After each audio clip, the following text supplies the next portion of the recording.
ওমর ফারুক যখন কালিমা শাহাদা পড়ে মুসলমান হয়ে বিশ্বনবীর হাতে হাত রাখলেন, মুসলিম সাহাবীদের মধ্যে খুশি আর আনন্দের বন্যা বয়ে গেল। মুসলিম হাতে গোনা সাহাবারা আল্লাহর প্রশংসা করলেন। বিশ্বনবী সাইয়েদ ওমর ফারুককে জড়িয়ে ধরলেন। ওমর ফারুক এবার বিশ্বনবীরে বললেন, নবী গো, আলাসনা আলাল হক, আমরা কি সত্যের উপরে আছি নাকি আমরা ভুলের উপরে আছি? বিশ্বনবী বললেন, বালা নাহনু আলাল হক, আমরা এই সত্যের উপরে আছি। সুবহানাল্লাহ পড়েন। আলাসনা আলাল হক, নবী আমরা কি সত্যের উপরে নাই? হ্যাঁ অবশ্যই ওমর, তুমি সত্যের উপরে আছো। ওমর ফারুক বললেন, তাহলে ফাফিমাল ইখতিফা, তাহলে লুকায় লুকায় আর দাওয়াত দেব কেন? আমি তো কালিমা পড়ে ফেলছি, আসেন আমার সাথে বের হই। ফাফিমাল ইখতিফা, আর লুকায় লুকায় কেন? আসেন আমরা বাইরে বের হই। বিশ্বনবী বললেন, ওমর এটা আমার জীবন, এখানে আমরা একটু গোপনে গোপনে দাওয়াত দিতে চাই। ওমর ফারুক বলে, না, আমার দায়িত্ব, আমি একটা মিছিল দিতে চাই নবী। আল্লাহর নামের তাকবীর দিতে দিতে দারুল আরকাম থেকে শুরু করে মসজিদুল হারাম পর্যন্ত একটা মিছিল দিয়ে আমি মক্কা কাঁপাইয়া দেব। অনুমতি দেন। বিশ্বনবী দিতে চান। ওমর ফারুক অনেক বুঝানোর পরে স্বল্প পরিসরের একটা অনুমোদন পাওয়া গেল বিশ্বনবী সাল্লাল্লাহু আলাইহি ওয়াসাল্লামের কাছ থেকে। কিন্তু মিছিল যে দিবে, মিছিলের জন্য লোকের দরকার আছে না নাই? এখানে লোক নাই, আমি একাই মিছিল দিতেছি।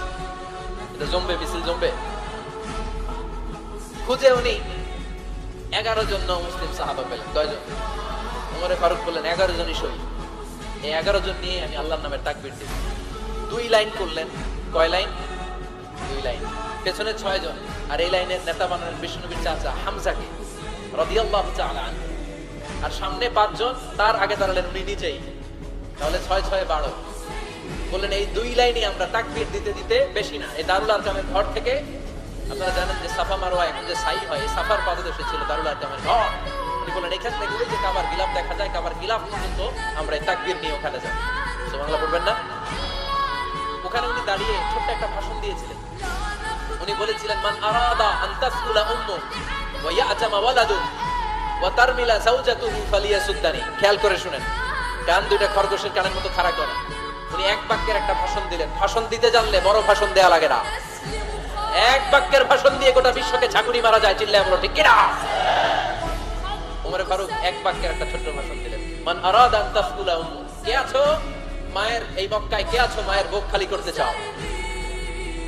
ইয়াতামা ওয়ালাদু, কে আছো বাচ্চাগুলোরে, নিজের সন্তানগুলোরে ইয়াতিম বানাতে চাও? কে আছো তারমিলা যাওজাতু, নিজের স্ত্রীকে বিধবা বানাতে চাও? ফালিয়াসুদ্দানি, বুকের পাটা থাকলে আমি ওমররে থামাও। ফালিয়াসুদ্দানি, দেখি মক্কায় কার তোমরা বুকের পাটা, কে আছো মায়ের মুখ খালি করতে চাও, সন্তানরে ইয়াতিম বানাতে চাও, স্ত্রীকে বিধবা বানাতে চাও? ফালিয়াসুদ্দানি, পারলে আমারে ঠেকাও। এই বলে উনি আল্লাহু আকবার, আল্লাহু আকবার, আল্লাহু আকবার বলে স্লোগান শুরু করে দিলেন। এক এক স্লোগানে মক্কার মরুজমিন থারথার করে কাঁপতে আরম্ভ করল। এই মিছিল মক্কা কেউ দেয়নি। মিছিলের আওয়াজ শুনে আবু জাহেল বাইরিস, উতবা বাইরিস, শাইবা